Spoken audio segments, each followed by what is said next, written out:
तो इस वीडियो के माध्यम से जानेंगे बायोफार्मास्यूटिकल क्लासिफिकेशन सिस्टम के बारे में। क्लासिफिकेशन यानी कि वर्गीकरण फार्मेसी में कई रूपों में आपने देखा होगा। ड्रग्स के लिए खास तौर पे, मतलब एक्टिव फार्मास्यूटिकल इंग्रेडिएंट्स, तो वो वर्गीकरण बहुत, उसके कई तरह के आधार हैं, कई तरह के उसके सिस्टम हैं।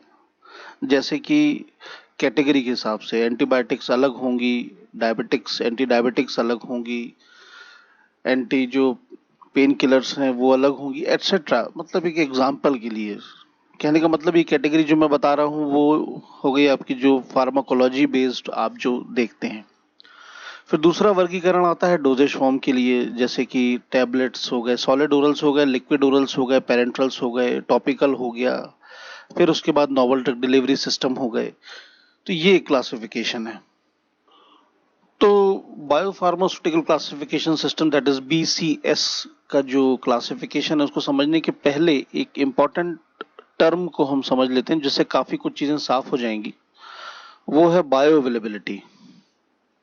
Bio availability in the sense कि जो भी ड्रग हम ग्रहण करते हैं उसको बोलते हैं साइट ऑफ एडमिनिस्ट्रेशन। मतलब हमने ड्रग को मुंह से खाया, इंजेक्शन को अगर हमने लगाया, कोई क्रीम है तो उसको हमने त्वचा पर लगाया, कोई इनहेलर है तो उसे नाक से सूंघा, तो ये सब हो गया साइट ऑफ एडमिनिस्ट्रेशन। और फिर एक सफर को तय करते हुए ड्रग पहुंचती है अपने साइट ऑफ एक्शन पर। मीन साइट ऑफ एडमिनिस्ट्रेशन से साइट ऑफ एक्शन पर, मतलब सर में दर्द है तो जो ड्रग है वो, उसकी दवा हम ओरली लेंगे, यानी मुंह से खाएंगे, फिर स्टमक में जाएगी, स्टमक से अब्जॉर्ब होकर ब्लड में जाएगी और फिर हेड में जाएगी जहां पर साइट ऑफ एक्शन है। तो जब वो साइट ऑफ एक्शन के ऊपर पर्टिकुलरली पहुंच जाती है तो उस जगह पर पर्याप्त मात्रा में और पर्याप्त समय पर ड्रग का मौजूद होना, अवेलेबल होना, इसको कहते हैं बायो अवेलेबिलिटी। मतलब सही समय पर सही क्वांटिटी में ड्रग बायोलॉजिकली अवेलेबल हो गई। तो हर फॉर्मुलेटर जो कि दवा का निर्माण करते हैं, उसका सबसे पहला और एकमात्र उद्देश्य यही होता है कि ड्रग जो है वो 100% बायो अवेलेबल हो। मतलब उसको ग्रहण करते ही वो कम से कम समय में ज्यादा से ज्यादा मात्रा में साइट ऑफ एक्शन पर पहुंच जाए, ताकि जो थेरापेटिक इफेक्ट है, मतलब जो भी उसे काम करना है, वो बेस्ट से बेस्ट मिल सके। तो इसके लिए बायो अवेलेबिलिटी एकमात्र सबसे बड़ा प्राइम फैक्टर होता है किसी भी फॉर्मुलेशन साइंटिस्ट के लिए जो R&D में, FND में काम करते हैं। तो बायो अवेलेबिलिटी के दृष्टिकोण से देखें अगर, तो किसी भी ड्रग के लिए दो बहुत इंपॉर्टेंट पैरामीटर, जिसमें पहला है सॉल्युबिलिटी, यानी कि ड्रग की घुलनशीलता। मतलब जितनी भी डोजेज फॉर्म है उसमें सॉलिड ओरल सबसे ज्यादा ग्रहण किए जाने वाले डोजेज फॉर्म है, तो उनका घुलनशील होना बहुत जरूरी है। जब तक वो घुलेंगी नहीं तब तक वो एब्जॉर्ब नहीं होंगी, मतलब रक्त में नहीं जाएंगी। रक्त में नहीं जाएंगी तो साइट ऑफ एक्शन पर नहीं पहुंचेंगी। साइट ऑफ एडमिनिस्ट्रेशन कौन सा था? जैसे मान लीजिए अगर किसी पेशेंट ने टैबलेट खाई तो उसका साइट ऑफ एडमिनिस्ट्रेशन है माउथ, उसने मुंह से खाई। और साइट ऑफ एक्शन तो फिर उसको जहां भी जाना है, सर दर्द है तो सर उसका साइट ऑफ एक्शन है, लीवर अगर है, डायबिटीज है तो पेनक्रियास उसका साइट ऑफ एक्शन है। जैसे मधुमेह का जो रोगी होता है वो डायबिटीज की टैबलेट खाता है, वो जाती है बीटा सेल्स, पेनक्रियास में बीटा सेल्स को उकसाती हैं और इंसुलिन का रिसाव होता है, तो site of action beta cells है। तो उसके लिए सबसे पहले उसकी सॉल्युबिलिटी होना बहुत जरूरी है, उसका सॉल्युबल होना बहुत जरूरी है। देन सेकेंडली, जब एक बार सॉल्युबल हो गई तो उसके बाद स्टमक से अगर बात करें, ओरली की बात करें, तो वो स्टमक के गैस्ट्रोइंटेस्टाइनल ट्रैक्ट, मतलब स्टमक से पार होकर के उसे ब्लड में जाना है, और फिर ब्लड के जरिए उसको साइट ऑफ एक्शन, यानी कोई सेल होगा, बीटा सेल्स ही, जैसे वो सेल है तो सेल के अंदर उसको घुसना है। तो इस बीच में उसको बहुत सारे बैरियर्स को पार करना पड़ेगा। मतलब जैसे स्टमक है तो गैस्ट्रोइंटेस्टाइनल ट्रैक्ट का जो बैरियर है, जो लाइनिंग है, वो एक बैरियर है। फिर जब ब्लड के जरिए साइट ऑफ एक्शन पे जाएगी तो सेल्स का जो है एपिथेलियम, सेलुलर मेम्ब्रेन के जो बैरियर हैं, ब्रेन अगर मान लीजिए साइट ऑफ एक्शन है तो ब्लड ब्रेन बैरियर है, ये सारे बैरियर्स उसको पार करने हैं।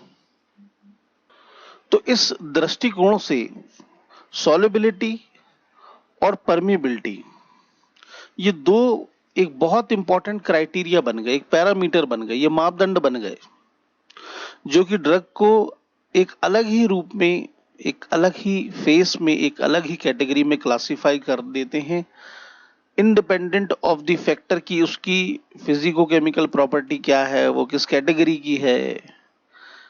मतलब फार्माकोलॉजिकल क्लासिफिकेशन को हम हटा दें, डोजेज फॉर्म हटा दें, हम सब कुछ हटा दें। यहां पर मतलब सिर्फ दो ही बात है कि वो सॉल्युबिलिटी और परमिएबिलिटी दो इंपॉर्टेंट फैक्टर हो गए, जिसके आधार पे जितने भी ड्रग्स हैं, जैसे आप सभी लोग फार्माकोलॉजी के लिए जिस किताब का भी इस्तेमाल करते हैं, इंडियन ऑथर में अगर मैं केडी त्रिपाठी जी की फार्माकोलॉजी के एसेंशियल्स ऑफ फार्माकोलॉजी की बात करूं तो वो एक उदाहरण है। तो उसमें जितने मॉलिक्यूल्स आपने देखे हैं उन सब को सॉल्युबिलिटी और परमिएबिलिटी के आधार पर वर्गीकृत जब कर दिया जाएगा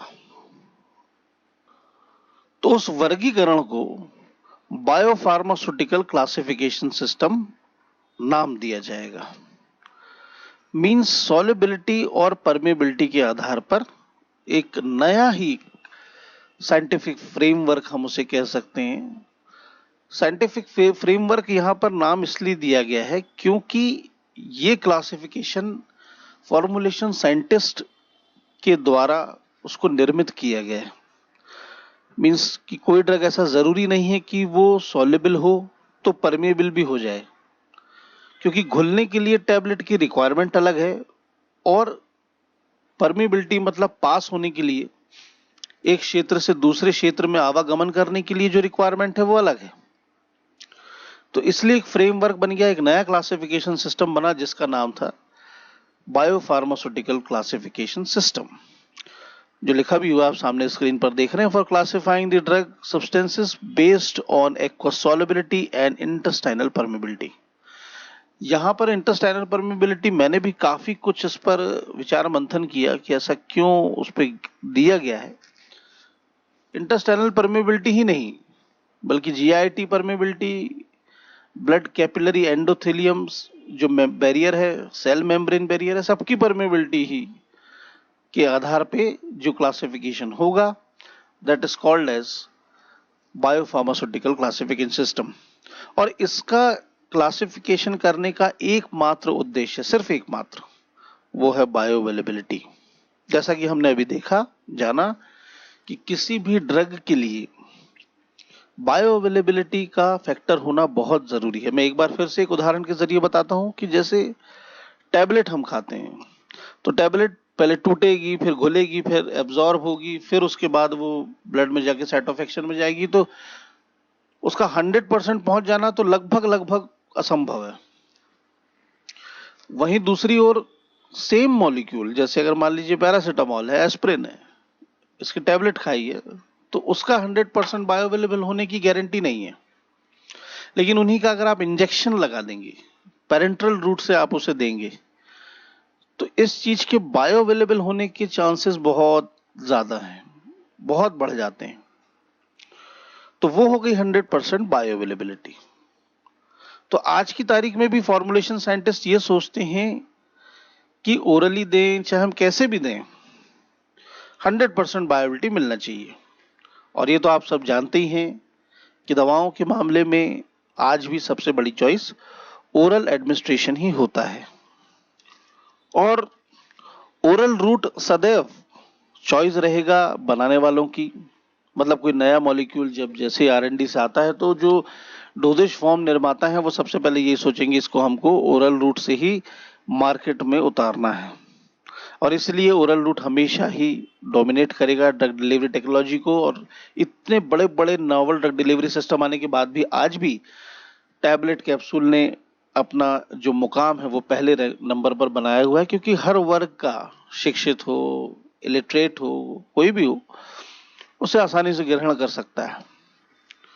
लेकिन जब कोई चीज बहुत एक दृष्टिकोण से फायदे देती है, एडवांटेजेस देती है, तो वो बहुत सारे लिमिटेशंस, डिमेरिट्स यानी कि नुकसान और अपनी कुछ उसकी सीमितताएं लेकर के आती है।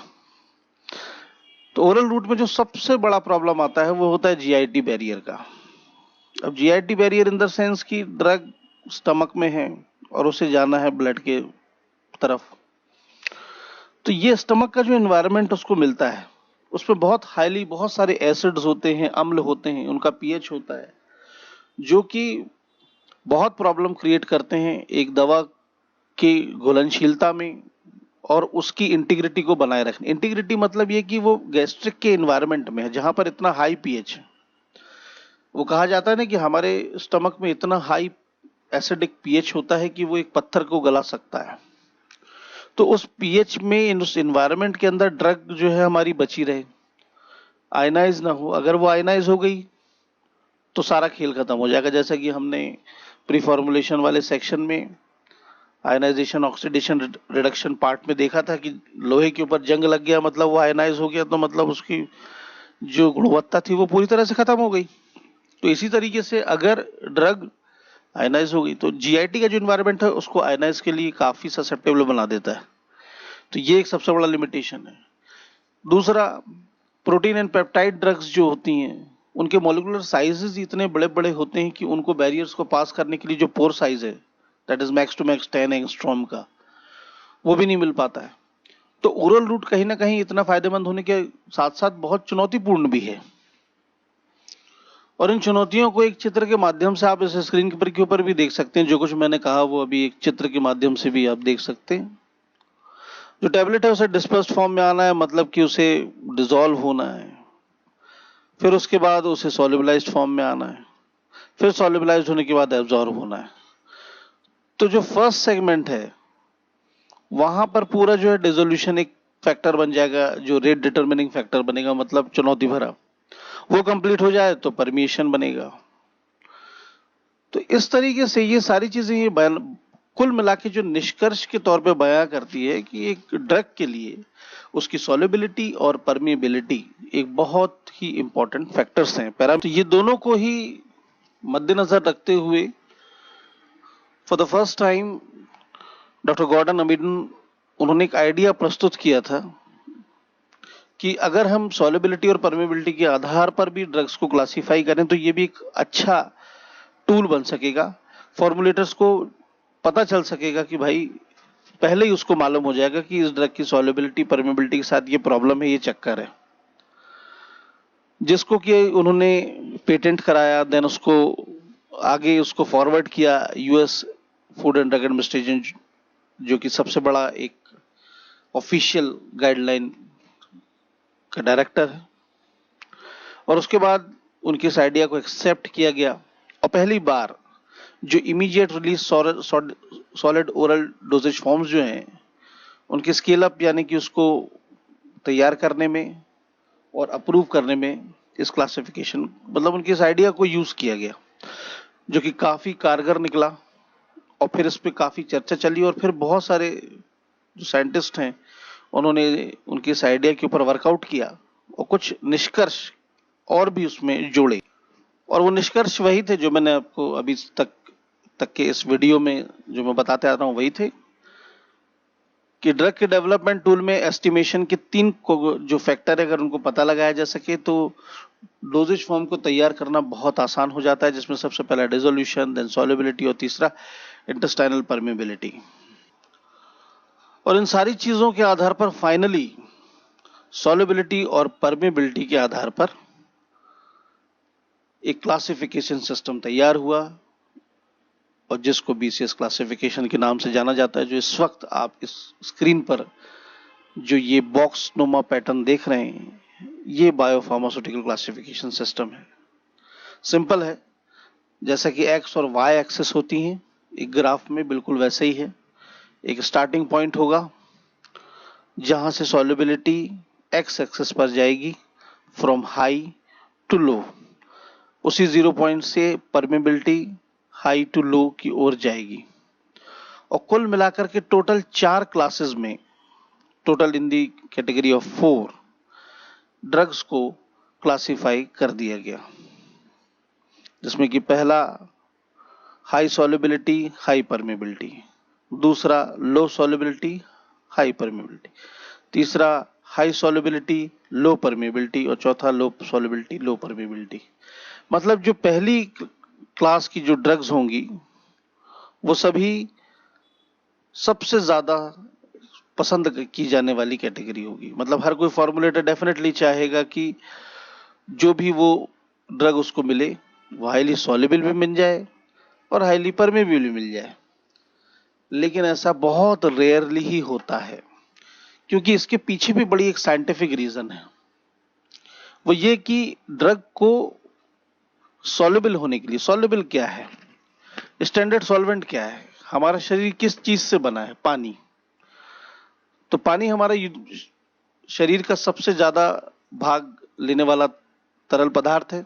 70% से ज्यादा उसका कैप्चर है, तो डेफिनेटली यूनिवर्सल सॉल्वेंट है। तो ड्रग का पानी में ही घुलनशील होना बेहद इंपॉर्टेंट है। तो अगर उसे पानी में घुलना है तो उसे हाइड्रोफिलिक नेचर का होना होगा, और अगर उसे सेल मेम्ब्रेन से बनी जो बैरियर्स हैं, जो झिल्लियां हैं, वो पानी के नेचर की तो है नहीं, वो तो तैलीय प्रवृत्ति की है, लिपिड हैं। जो उत्तक हैं, जो सेल्स हैं, वो लिपिडिक नेचर के हैं। तो उसमें से परमिएबल होने के लिए उसको लिपोफिलिक नेचर का होना पड़ेगा। इसलिए कोई ड्रग हाईली सॉल्युबल भी हो, हाईली परमिएबल भी हो, बहुत रेयर है, ना के बराबर। फिर दूसरी क्लास आती है कि लो सॉल्युबिलिटी, हाई परमिएबिलिटी।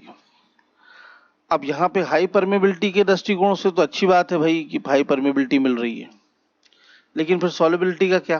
क्योंकि सॉल्युबल नहीं होगी तो परमिएबल होने का सवाल ही पैदा नहीं होता, सीधी बात है। तो ये भी एक प्रॉब्लम हो गया।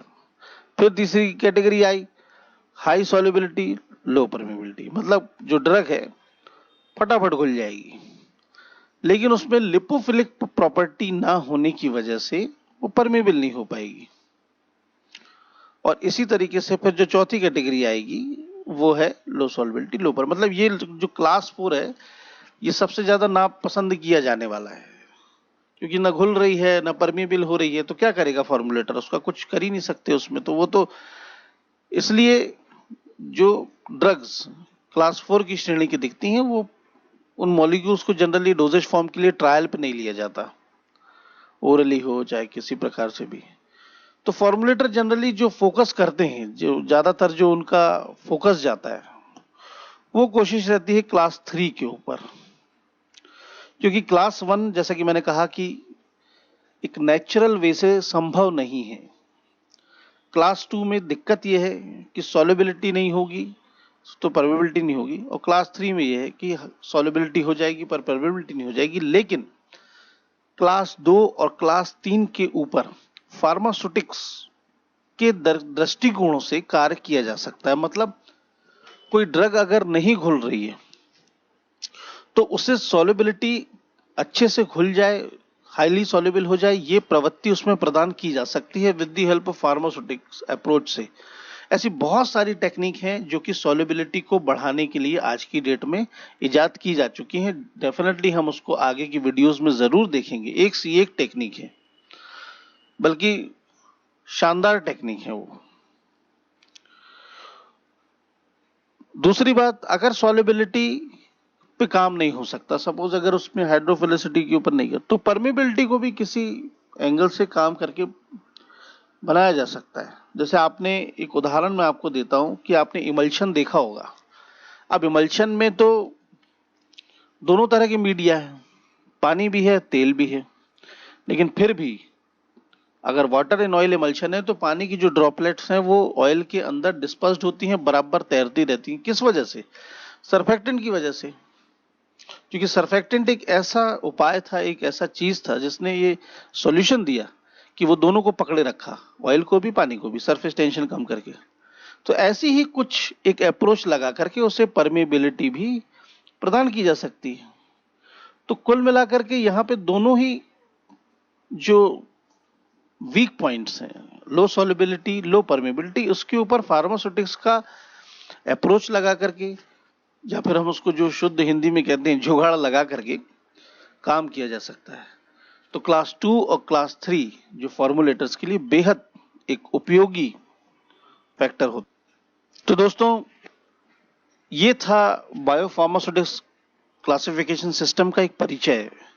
इस वीडियो को मैं यहीं पर विराम दे रहा हूं क्योंकि हमें और भी इसका हर एक भाग बहुत ही मुख्य है, काफी प्रोमिनेंट है और अपने आप में एक सेल्फ टेक्निकल एक्सप्लेनेटरी सेगमेंट है। इसलिए इसके आगे की मतलब बायोफार्मास्यूटिकल क्लासिफिकेशन सिस्टम की एप्लीकेशंस, कैसे उसको अप्लाई किया जाता है, क्या यूज किया जाता है, हम लोग देखेंगे अगले वीडियो में। आप लोग अगला वीडियो पे स्टे ट्यून रहें, जरूर देखिएगा। कुछ वीडियोस के में पार्ट्स में पार्ट 1, पार्ट 2, पार्ट 3 के हिसाब से मैं बीसीएस क्लासिफिकेशन को डिवाइड कर रहा हूं। इस वीडियो में अगर आपको कोई भी क्वेरी हो, कोई भी क्वेश्चन हो तो कमेंट करिएगा, क्योंकि बायोफार्मास्यूटिकल क्लासिफिकेशन सिस्टम का जो इंट्रोडक्शन पार्ट है वो बहुत इंपॉर्टेंट है, उसको समझना बेहद जरूरी है। तो see you in the next video, till then take care, thank you.